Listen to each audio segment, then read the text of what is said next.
कई बार प्रधानमंत्री नरेंद्र मोदी जी बच्चों से बातचीत करते हैं, अपने मन की बात करते हैं, तब कोई बच्चा ये समस्या बताते हुए कभी दिखाई नहीं देता है। वो एकदम स्क्रिप्ट रहती है। जैसा बच्चों को जो बोलने को बोला जाता है उतना ही उनको बोलने का अधिकार रहता है, उतना ही। आप तो देखिएगा कि प्रधानमंत्री जी से प्रेस कॉन्फ्रेंस से और सवालों से वो इतना डरते कि आज तक उन्होंने 11 साल में एक भी प्रेस नहीं ली, तो वो बच्चों के सवालों का क्या जवाब देंगे।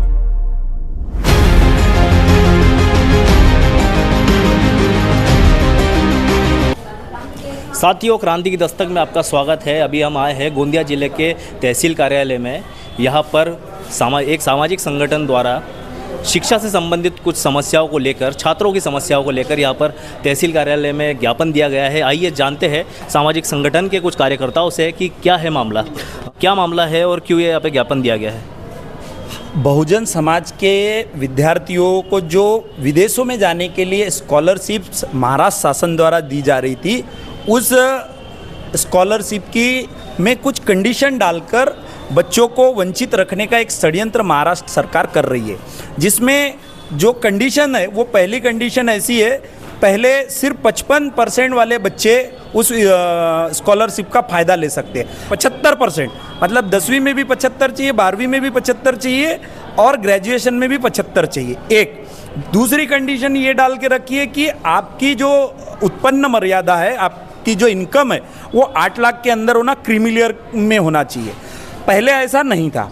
दूसरी बात, पहले जो बच्चों को स्कॉलरशिप मिलती थी, वो जो उस विद्यालय में जितना खर्चा आता था उतना पैसा शासन देती थी। अब इन्होंने क्या किया है, सिर्फ 30 से 40 लाख रुपए हम देंगे, उसमें आपको रहना भी है, आपका खाना भी है और सारे जो खर्चे वो भी आपको उसमें मेंटेन करना है। जबकि उस पढ़ाई को पूरी करने के लिए जो महाविद्यालय की फीस है 65 से 90 लाख रुपए तक है। अब बताओ, जिस परिवार की इनकम ही 8 लाख रुपए है, वो बचा हुआ पैसा कैसे भरेगा और फिर अपना रहना खाना कैसे करेगा।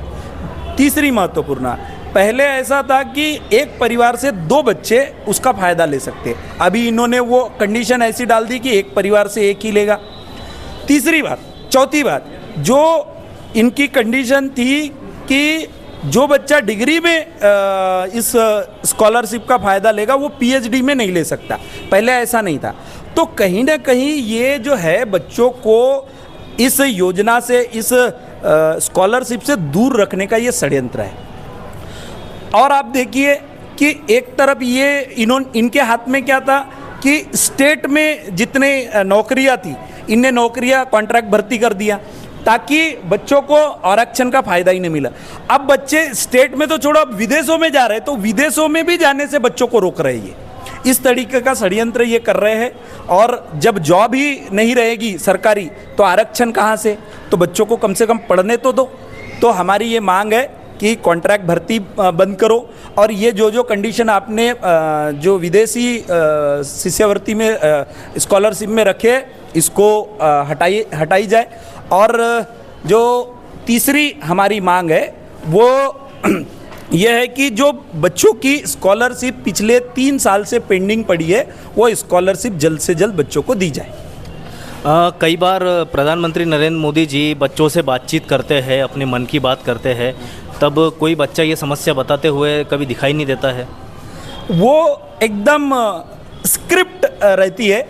जैसा बच्चों को जो बोलने को बोला जाता है उतना ही उनको बोलने का अधिकार रहता है, उतना ही। आप तो देखिएगा कि प्रधानमंत्री जी से प्रेस कॉन्फ्रेंस से और सवालों से वो इतना डरते कि आज तक उन्होंने 11 साल में एक भी प्रेस नहीं ली, तो वो बच्चों के सवालों का क्या जवाब देंगे। इसलिए उनके जो सवाल रहते वो स्क्रिप्टेड रहते, पहले से उनको पता रहते, उसके ऊपर दूसरा कोई सवाल रहता नहीं। मतलब वास्तविक समस्याएं बताते नहीं है, स्क्रिप्टेड रहता है। बिल्कुल बिल्कुल बिल्कुल। भाऊ, क्या कहना चाहेंगे आप? मैं यही कहना चाहूँगा कि आप देखिए, शासन बार बार बहुजन समाज के जो लोग हैं इन पे अत्याचार और अन्याय करती है, और ये सारी चीज़ें हमारे साथियों ने वो मंच के द्वारा जो हमने रखे हैं, ये सत्य है। इसके ऊपर में सरकार एक्शन में आना चाहिए, अन्यथा 15 तारीख से जो मोर्चे आमरण उपोषण है, इसकी तैयारी रहेगी। स्कॉलरशिप को लेकर आप यहाँ पर आए थे, तो सिर्फ SC ST OBC के बच्चों का ही सवाल है कि जनरल के बच्चों को की भी आपको कुछ समस्या है, कुछ चिंता है उनके भविष्य की? देखिए, शिक्षा के मामले में हम तो ये कहते हैं कि शिक्षा के मामले में बच्चा चाहे किसी का भी हो, जो संविधान प्रदत्त अधिकार हैं कि जो फ्री एंड कंपलसरी एजुकेशन जो संविधान ने दिया हुआ है, वो तो बच्चा किसी का भी हो उसको मिलना चाहिए। अब रह गया मामला SC ST OBC का, तो इसको कुछ विशेष प्रावधान उनके सामाजिक पिछड़ेपन के वजह से ऐतिहासिक तथ्यों के आधार पर इनको दिया गया है, जिसको हम स्कॉलरशिप कहते हैं। तो इसलिए SC ST OBC के बच्चों के जो स्कॉलरशिप का विषय है, ये प्राधान्य रूप से हमने इसलिए लिया है क्योंकि इनको उसके अलावा जो सरकारी प्रावधान है और उससे जो मदद मिलती है, उसके अलावा दूसरी कोई मदद मिलती नहीं है, और इसलिए हमने ये जो मुद्दा है हमने प्राधान्यता से लिया हुआ है। तो ये सिर्फ अपन जिला स्तर पे ही एक दे रहे हैं कि पूरे राष्ट्र स्तर पे ये मुद्दा गरमाया हुआ है? देखिए, ये जो हमने जो ज्ञापन दिया है, हमने अपने स्तर पर दिया है। ऐसे हर जगह, हर जिले में, हर स्थान पे भिन्न भिन्न संगठन अपने अपने स्तर पर प्रयास कर रहे हैं, लोग दे रहे हैं, मिल रहे हैं, शासन को ज्ञापन दिए जा रहे हैं, नेताओं को ज्ञापन दिए जा रहे हैं। लेकिन इसमें अभी तक हम देख रहे हैं कि कहीं कोई जो पॉजिटिव प्रतिक्रिया जो होनी चाहिए या जो पॉजिटिव रिस्पांस होना चाहिए, वो कहीं से नज़र नहीं आता। ना सरकार की तरफ से नज़र आता है, ना विरोधी पार्टियों की तरफ से नज़र आता है, या राजनीतिक संगठनों की तरफ से, ना किसी और संगठनों की तरफ से ये नज़र नहीं आता है। हम तो स्थानीय लोग हैं, हम यहाँ अपने ज़िले की, अपने स्तर की, अपने शहर की बात कर सकते हैं। हम अपने स्तर पे, अपने शहर में, अपने ज़िले में क्या चेतना ला सकते हैं, कैसा आंदोलन खड़ा कर सकते हैं, हम इसकी बात कर सकते हैं। हम कैसे कह सकते हैं कि राष्ट्रीय और अंतर्राष्ट्रीय स्तर पे कुछ होने वाला है? भाई, हर ज़िले में, हर जगह पे ये दिया जा रहा है। सरकार का काम है कि इसको गंभीरता से ले और समय रहते इस पर निर्णय लिया जाए। नहीं तो फिर जैसे हम आज सोच रहे हैं कि भाई इतना सब कुछ करके हर ज़िले में, हर जगह ज्ञापन देके, आवाज़ उठाकर भी अगर हमारी बात नहीं सुनी जाती, तो कहीं ना कहीं से तो ये आंदोलन उग्र रूप धारण करेगा। हो सकता है हमारे गोंदिया शहर से ही उग्र रूप धारण कर ले। तो अगर सरकार इस इंतजार में होगी तो ये अच्छी बात नहीं है। सरकार अभी मध्य प्रदेश में एक लागू करी थी लाडली बहना, फिर अपने महाराष्ट्र में भी लाड़की बहना योजना लागू करे। इसका मतलब सरकार के पास में पैसा तो है। देखिए, अब वो लाड़की बहना करे, लाड़का भाई करे और क्या क्या करे, हमको कोई दिक्कत नहीं है।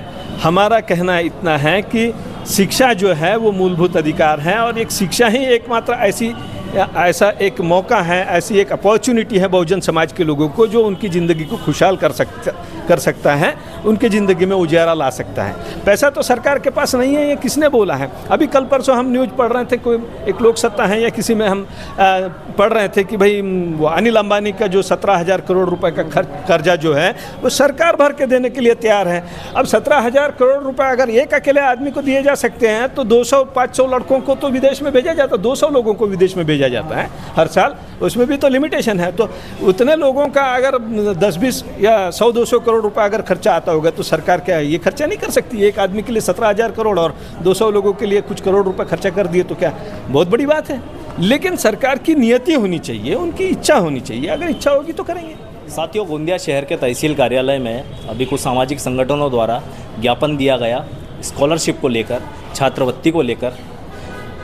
हम यही कहना चाहेंगे कि छात्रवृत्ति किसी प्रकार की भीख नहीं होती। यह छात्रों को एक प्रोत्साहन होता है, जिससे वो अपने शिक्षा में आगे बढ़े और देश का नाम रोशन करें। बने रहिए क्रांति की दस्तक के साथ। मैं गौरव कुमार, गोंदिया।